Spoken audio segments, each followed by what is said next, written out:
Atmosphere of Pluto. The atmosphere of Pluto is the tenuous layer of gases surrounding Pluto. It consists mainly of nitrogen N2 with minor amounts of methane CH4 and carbon monoxide CO, all of which are vaporized from their ices on Pluto's surface. It contains layered haze, probably consisting of heavier compounds which form from these gases due to high-energy radiation. The atmosphere of Pluto is notable for its strong and not completely clear seasonal changes caused by peculiarities of the orbital and axial rotation of Pluto. The surface pressure of the atmosphere of Pluto, measured by New Horizons in 2015, is about 0.000009 atmospheres, roughly 0.001% of Earth's atmospheric pressure. The temperature on the surface is -387 to -351 degrees, but it quickly grows with altitude due to methane-generated greenhouse effect. Near the altitude 18.6 miles it reaches -261 degrees, and then slowly decreases. Pluto is the only trans-Neptunian object with an atmosphere. Its closest analog is the atmosphere of Triton, although in some aspects it resembles even the atmosphere of Mars. The atmosphere of Pluto has been studied since the 1980s by way of Earth-based observation of occultations of stars by Pluto in spectroscopy. In 2015, it was studied from a close distance by the spacecraft New Horizons. The main component of the atmosphere of Pluto is nitrogen. The methane content, according to measurements by New Horizons, is 0.25%. For carbon monoxide, the Earth-based estimates are 0.025 to 0.15% 2010 and 0.05 to 0.075% 2015.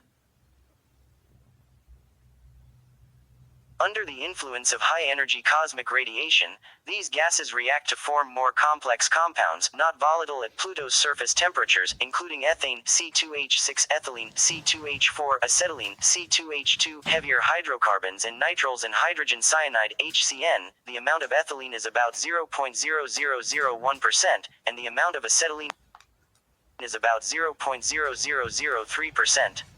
These compounds slowly precipitate on the surface. They probably also include tholins, which are responsible for the brown color of Pluto, like some other bodies in the outer solar system. The most volatile compound of the atmosphere of Pluto is nitrogen, the second is carbon monoxide and the third is methane. The indicator of volatility is saturated vapor pressure, sublimation pressure. At temperature -387 degrees close to minimum value for surface of Pluto, it is about 0.000009 atmospheres for nitrogen, 0.000009 atmospheres for carbon monoxide and 0.00000009 atmospheres for methane. It quickly increases with temperature, and at -351 degrees, close to the maximum value, approaches to 0.09 atmospheres, 0.02 atmospheres and 0.000009 atmospheres respectively. For heavier than methane hydrocarbons, water, ammonia, carbon dioxide and hydrogen cyanide, this pressure remains negligibly low, about 0.000000000009 atmospheres or still lower, which indicates absence of volatility at Pluto's conditions, at least in the cold lower atmosphere. Methane and carbon monoxide, due to their lower abundance and volatility, could be expected to demonstrate stronger deviations from pressure equilibrium with surface ices and bigger temporal and spatial variations of concentration. But actually the concentration of, at least, methane, does not depend noticeably on height, at least, in the lower 12.4 to 18.6 miles longitude or time.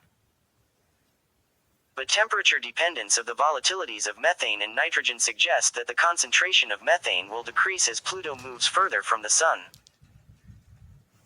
It is notable that the observed concentration of methane is 2 orders of magnitude higher than expected from Raoult's law on the basis of its concentration in surface ice and the ratio of the sublimation pressures of methane and nitrogen. Reasons of this discrepancy are unknown. It could be due to the existence of separate patches of relatively clean methane ice, or due to an increased methane content in the uppermost layer of usual mixed ice. Seasonal and orbital changes of insolation result in migration of surface ices. They sublimate in some places and condensate in others. According to some estimates, this causes meter-sized changes of their thickness. This, but also changes in viewing geometry, results in appreciable changes of the brightness and color of Pluto. Methane and carbon monoxide, despite their low abundance, are significant for the thermal structure of the atmosphere. Methane is a strong heating agent and carbon monoxide is a cooling one, although amount of this cooling is not completely clear. New Horizons discovered in the atmosphere of Pluto a multi-layered haze, which covers the entirety of the dwarf planet and reaches altitude over 124 miles. The best images show about 20 layers of the haze. Horizontal extent of the layers is no less than 621 miles. The thickness of the layers varies from 0.6 to greater than 6 miles, and vertical distance between them is about 6 miles. In northern regions the haze is 2 to 3 times denser than near the equator. Despite the very low density of the atmosphere, the haze is rather appreciable. It even scatters enough light to allow photographing some details of Pluto's night side. Long shadows from mountains are seen on the haze. Its normal optical depth is estimated as 0.004 or 0.013, thus, it diminishes the intensity of a vertical beam of light by 1 minus E minus 0.004 approximately equals 0.4% or 1 minus E minus 0.013 approximately equals 1.3%. For grazing light the effect is much stronger. Scale height of the haze is 27.934 miles. It approximately coincides with scale height of pressure in the middle atmosphere. On the heights of 62 to 124 miles it diminishes to 18.6 miles. Size of the haze particles is unclear. Its blue color points to a particle radius near 10 nanometers, but the ratio of brightnesses at different phase angles indicates a radius exceeding 100 nanometers. This can be explained by aggregation of small tens of nm particles into larger, hundreds of nm clusters. The haze probably consists of particles of non-volatile compounds, which are synthesized from atmospheric gases under influence of cosmic high-energy radiation. The layers show the presence of atmospheric waves, presence of which is also suggested by observations of occultations, and such waves can be created by wind blowing over Pluto's rough surface. The haze is the most probable reason for a kink in the curve of light intensity versus time obtained by New Horizons during the flight through Pluto's shadow. Below altitude 93 miles the atmosphere attenuates light much stronger than above. A similar kink was observed during stellar occultation in 1988. Firstly, it was also interpreted as weakening of light by haze, but now it is thought to be mainly a result of strong inverse temperature gradient in lower atmosphere. During later occultations, when the atmosphere of Pluto was already as greater than or equal to 2 times denser, this kink was absent. Another evidence of the haze was obtained in 2002 due to a new occultation. The stellar light which managed to reach Earth during the occultation, due to refraction in Pluto's atmosphere, demonstrated an increase of intensity with wavelength. This was interpreted as a reliable evidence of light scattering by aerosols, similar to the reddening of rising sun. However, this feature was absent during later eclipses, including the 29th of June 2015, and on the 14th of July 2015, New Horizons found the haze to be blue. Pluto has no or almost no troposphere. Observations by New Horizons suggest only a thin tropospheric boundary layer. Its thickness in the place of measurement was 2.4 miles, and the temperature was minus 393 plus or minus 3 degrees. The layer is not continuous. Fuck my ass. Above it lays a layer with fast increase of temperature with height, the stratosphere. The temperature gradient is estimated to be 2.2, 3 to 15 or 5.5 degrees per kilometer. It is a result of greenhouse effect, caused by methane. The mean temperature of the surface is minus 384 plus or minus 10 degrees, measured in 2005, and the mean value for the whole atmosphere is minus 285 degrees, 2008. At height 12.4 to 24.8 miles, the temperature reaches its maximum, -279 to -261 degrees, stratopause, and then slowly decreases, about 189 degrees per kilometer, mesosphere. Causes of this decrease are unclear. It could be related to the cooling effect of carbon monoxide, or hydrogen cyanide, or other reasons. Above 124 miles, the temperature reaches approximately -315 degrees and then remains constant. The temperature of the upper layers of the atmosphere does not show noticeable temporal changes. In 1988, 2002 and 2006 it was approximately constant and equal to -279 degrees, with uncertainty about 20 degrees, despite a twofold increase in pressure. Dependence on latitude or morning-evening conditions is also absent. Temperature is the same above every part of the surface. It is consistent with theoretical data, which predict fast mixing of the atmosphere. But there is evidence for small vertical heterogeneities in temperature. They reveal themselves in sharp and brief spikes of brightness during stellar occultations. Amplitude of these heterogeneities is estimated to be 78 degrees on the scale of a couple miles. They can be caused by atmospheric gravity waves or turbulence, which can be related to convection or wind. Interaction with the atmosphere significantly influences the temperature of the surface. Calculations show that the atmosphere, despite its very low pressure, can significantly diminish diurnal variations in temperature. But there still remain temperature variations of about 43 degrees, partly because of cooling of the surface due to sublimation of ices.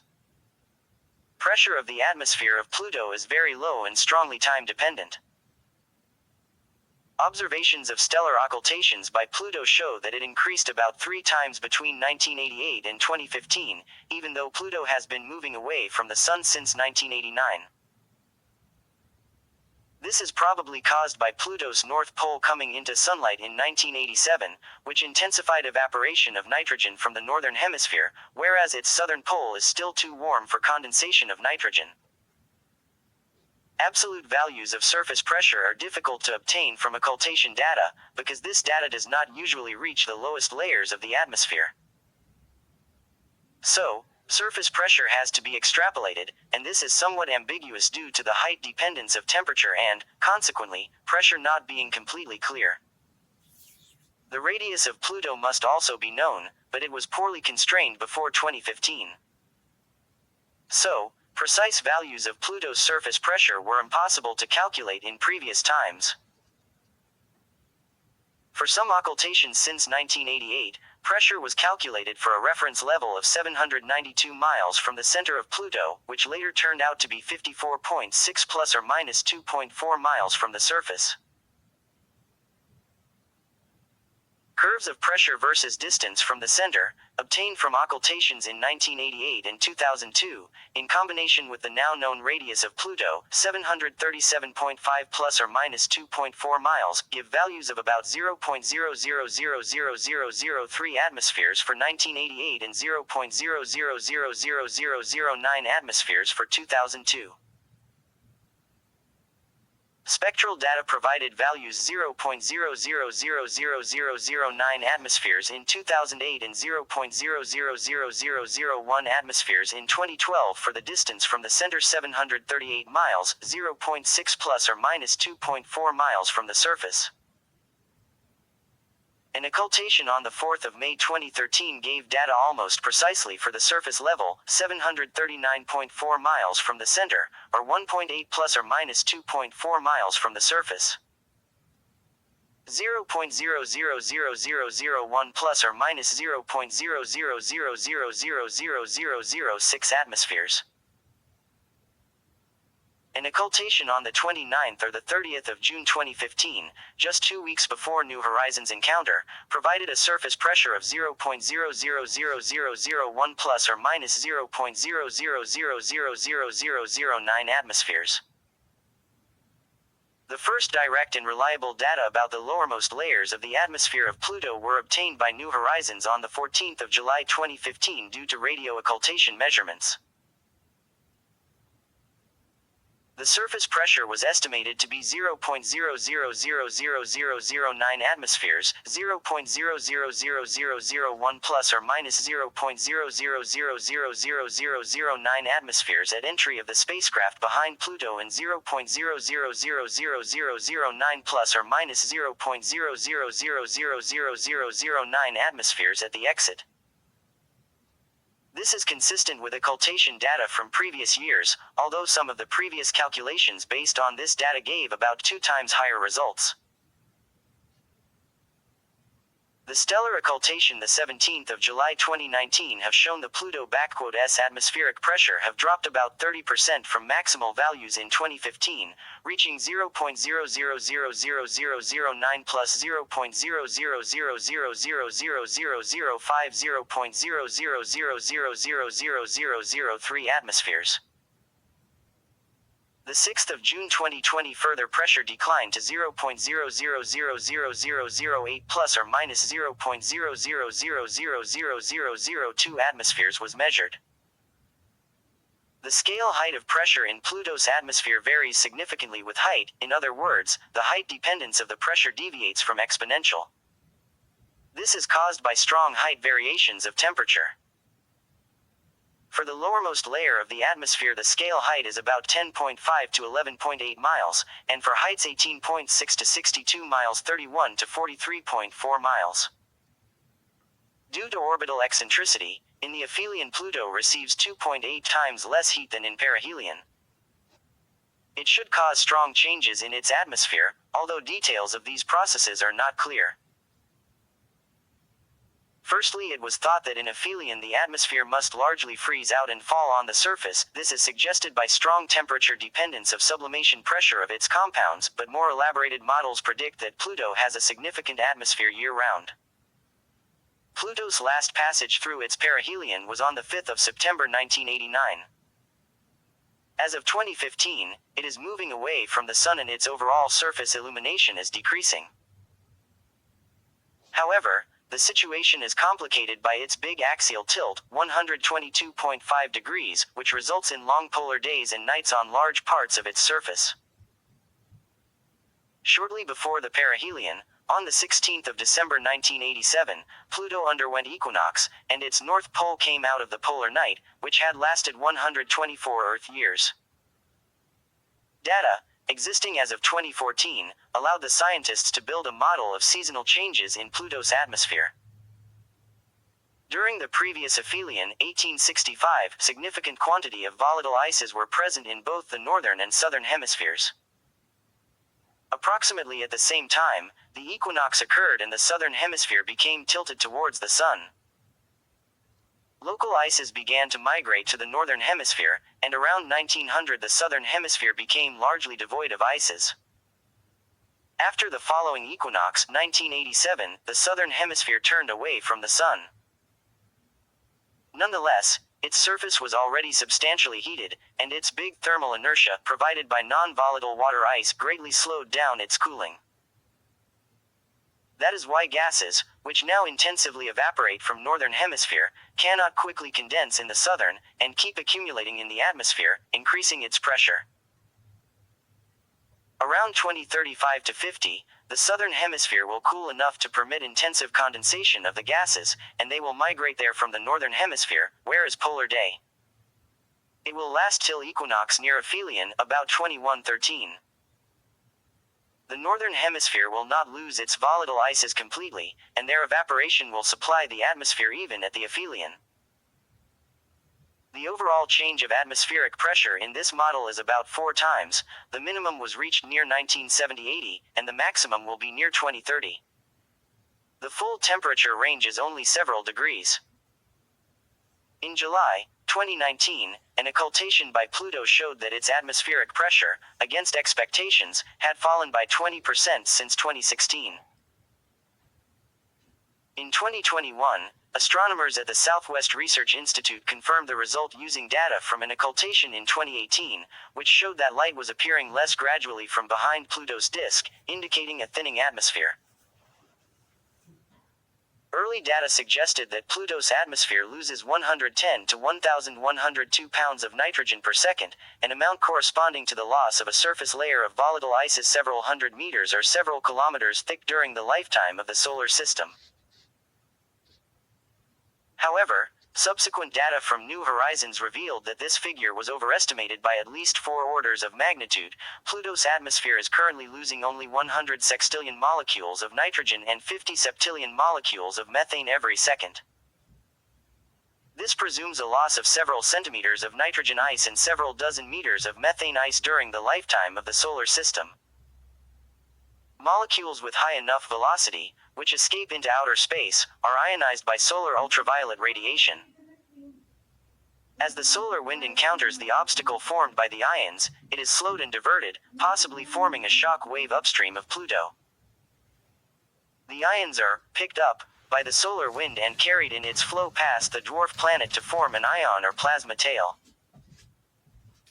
The solar wind around Pluto SWAP instrument on the New Horizons spacecraft made the first measurements of this region of low-energy atmospheric ions shortly after its closest approach on the 14th of July 2015. Such measurements will enable the SWAP team to determine the rate at which Pluto loses its atmosphere and, in turn, will yield insight into the evolution of the Pluto's atmosphere and surface.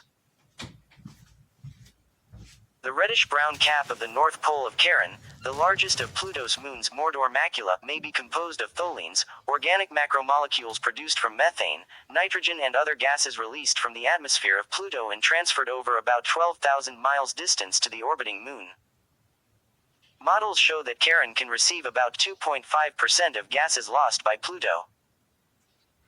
As early as the 1940s, Gerard Kuiper searched for evidence of the atmosphere in the spectrum of Pluto, without success. In the 1970s, some astronomers forwarded the hypothesis of a thick atmosphere and even oceans of neon. According to some views of those times, all other gases that are abundant in the solar system would either freeze or escape. However, this hypothesis was based on a heavily overestimated mass of Pluto. No observational data about its atmosphere and chemical composition existed at the time. The first strong, though indirect evidence of the atmosphere appeared in 1976. Infrared photometry by the 4-meter Nicholas U. Mayall telescope revealed methane ice on Pluto's surface, which must sublimate significantly at Plutonian temperatures. Existence of the atmosphere of Pluto was proven via stellar occultation. If a star is occulted by a body without an atmosphere, its light disappears sharply, but occultations by Pluto show a gradual decrease. This is mainly due to atmospheric refraction, not absorption or scattering. The first such observations were made on the 19th of August 1985 by Noah Brosh and Chaim Mendelson of the WISE Observatory in Israel. But quality of the data was rather low due to unfavorable observational conditions. In addition, the detailed description was published only 10 years later. On the 9th of June 1988, the existence of the atmosphere was convincingly proven by occultation observations from 8 sites. The best data were obtained by the Kuiper Airborne Observatory. Scale height of the atmosphere was measured, making it possible to calculate the ratio of the temperature to the mean molecular mass. The temperature and pressure themselves were impossible to calculate at the time due to an absence of data on the chemical composition of the atmosphere and a large uncertainty in the radius and mass of Pluto. The question of composition was answered in 1992 via infrared spectra of Pluto by the 3.8-meter United Kingdom Infrared Telescope. The surface of Pluto turned out to be covered mainly by nitrogen ice. Since nitrogen is, in addition, more volatile than methane, this observation implied a prevalence of nitrogen also in the atmosphere, although gaseous nitrogen was not seen in the spectrum. Furthermore, a small admixture of frozen carbon monoxide was discovered. The same year, observations by the 3.0-meter NASA Infrared Telescope facility revealed the first conclusive evidence of gaseous methane. Understanding the state of the atmosphere requires knowing the surface temperature. Best estimates are derived from measurements of thermal emission of Pluto. The first values, calculated in 1987 from observations by IRAS, were about minus 360 to minus 351 degrees, with subsequent studies suggesting minus 405 to minus 387 degrees. In 2005, observations by the submillimeter array succeeded in distinguishing the emissions of Pluto and Charon, and the average temperature of Pluto's surface was measured to be minus 384 plus or minus 3 degrees. It was approximately 83 degrees colder than expected. The difference may be due to cooling from the sublimation of nitrogen ice. Further research revealed that the temperature is strongly different in different regions. From minus 405 degrees to minus 360 to minus 351 degrees.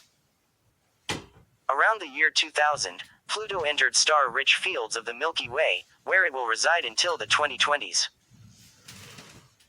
The first stellar occultations after 1988 were on the 20th of July and the 21st of August 2002 by teams led by Bruno Siccardi of the Paris Observatory and James L. Elliott of MIT. Atmospheric pressure turned out to be about 2 times higher than in 1988. The next occultation observed was on the 12th of June 2006, with later ones occurring more frequently. Processing of these data shows that the pressure continues to increase. An occultation of an exceptionally bright star, about 10 times brighter than the Sun itself, was observed on the 29th or the 30th of June 2015, only 2 weeks before the New Horizons encounter. On the 14th of July 2015, the New Horizons spacecraft made the first explorations of the atmosphere of Pluto from close distance, including radio occultation measurements and observations of weakening of solar radiation during flight through Pluto's shadow. It provided the first direct measurements of parameters of the lower atmosphere. The surface pressure turned out to be 0.00000009 to 0.000001 atmospheres.